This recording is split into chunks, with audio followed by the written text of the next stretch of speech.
Time for another Cougar Coaches Show as we talk Cougar basketball with the head coach of the number 15 ranked Lady Cougars, Coach Mike Davis. Coach, welcome. Good to be here. Yeah. Glad it's a little warmer today. Not Quite below zero, so it's a good day. Hitting to the 30s. It's not quite as brutal when you leave Southwell after some wins. That always helps the fans when they head outside, but you watch them leave. The post-game festivities are going on, and it's wintertime for sure. You know that for a fact, but before you know it, things will be warming up a little bit more. It'll be springtime. There'll be brackets on everybody's wall, and it'll be that time of the year for basketball, kind of the three layers of a season. You got your regular season, and then the kind of last end of the push of the regular season, which is you guys are now in that moment where you start playing everybody that second time through in that AMC conference, and that kind of amps things up a little bit. Well, you know, basketball season is such a marathon. And really how we've always kind of divided up in the past, you have your non-conference schedule, you have your conference, and then your postseason. When you start that second time through the conference the way we are right now, it really is a different level of intensity and importance to the games, and the familiarity from playing someone once just a few weeks beforehand. It really does change it, and it makes for some great games, and it makes for a chance of upsets. It makes for chances of who knows what, because the scouting is there. You are watching people over and over and over again, so anything can happen. Not like you're watching just the life of a regular game with teams going on 9-1 runs and 10-0 runs and back and forth, the ebbs and flows inside of an individual basketball game. That's kind of the way a season plays out, and especially with the importance of conference play, and now with two teams from the conference moving on at the end of the year, it really puts an emphasis on that, trying to get that top spot in the regular season, and you get a second chance to go through the schedule that's backing up to the previous two games. You had the tough one on the road at Freed-Hardeman, ranked number 2 in the country.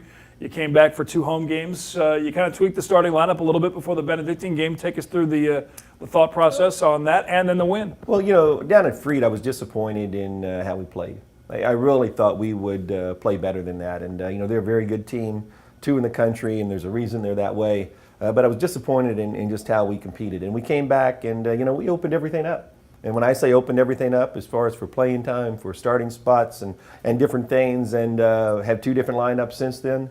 I guess we had Benedictine Springfield our first game back, and that was here, played very well. Went on the road up to Missouri Baptist, got a good win up there by about 20. And we've switched things a little bit, and I don't know that we're done switching and changing some things. I think our level of play has improved. I know our practices have improved greatly. So if that happens, hopefully it carries over. And I know with the Mobap game for sure on the road, Ashley Fisher was one of those players. She came out firing threes and connecting and really got a good jump start to you guys on the road, a tough place to play. Since Christmas, Fish had a procedure done on her legs, an injection over the holidays, where she actually missed our first game back due to that injection. But I think it's helped her health-wise and moving. And as that has taken place, all of a sudden we've started to see the old Fish with her level of play.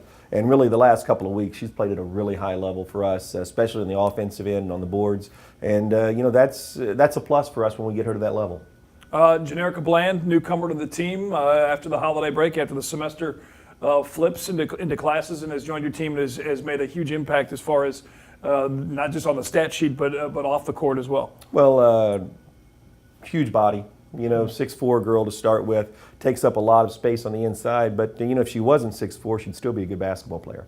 She has a lot of abilities and a lot of skills. So she has changed us, averaging about 18 a ball game. I really think this is a team of ours this year that has a chance to really continue improving. We've added that piece, and we've had Jay for 5 games.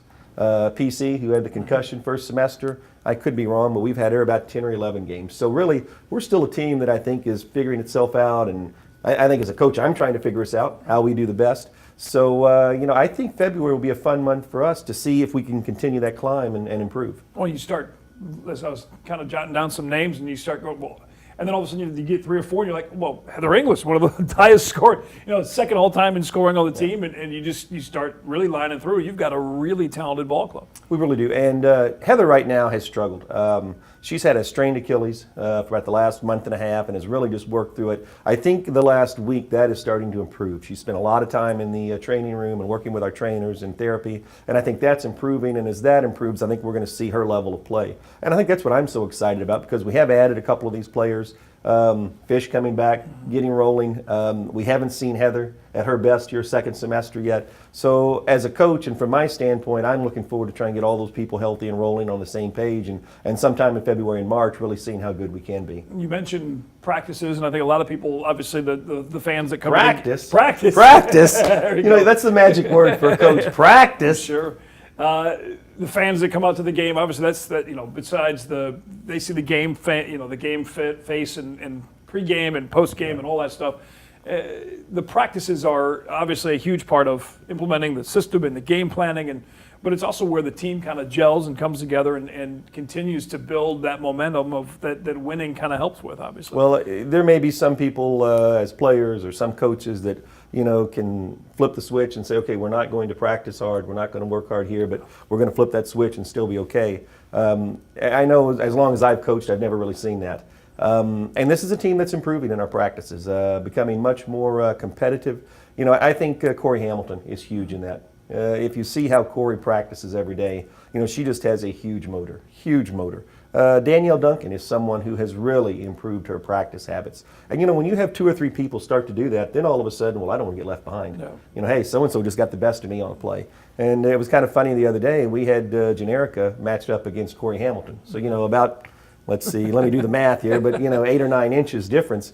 And, you know, in the course of play, Corey kind of popped her in the mouth with an elbow, and all of a sudden, game on. Game you know, on. Here we go. Jay's ready to practice. Yeah. And, you know, I think when you have 1 or 2 people like that, all of a sudden, everyone on the team picks up from that. So I think that's huge for us right now. And, you know, teams have lots of people to fill different roles.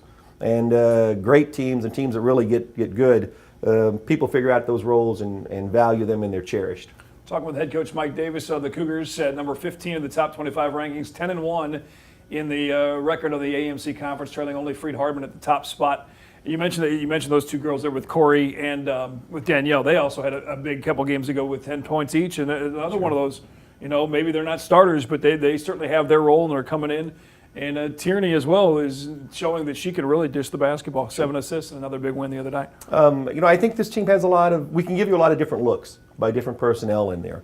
We can go from real big to small to a 3-point shooting team to an interior team. And I think those are things that we're really trying to figure out how we're at our best. And practices right now, we're working on lots of different things and things that we haven't even done in games yet. And hopefully we get good enough at them that, you know, those are things that we can incorporate. When we come back, we'll talk a little bit about the upcoming schedule. As we mentioned already, in conference play, you play every team twice to set up the rankings at the final end to see who's slotted where in the brackets. And the Cougars are about ready to embark on that second time through with, on the positive side, a lot more home games. You got the travel is out of the way. February is going to be jam-packed of games on both the men and women at Columbia College in Southwell. So check the schedule on the website, ColumbiaCougars.com. We'll come back and talk about the schedule. Leads off with a big rival, the William Woods Owls. We'll be back to talk with the coach about the schedule next on ColumbiaCougars.com and MediaCom Channel 22.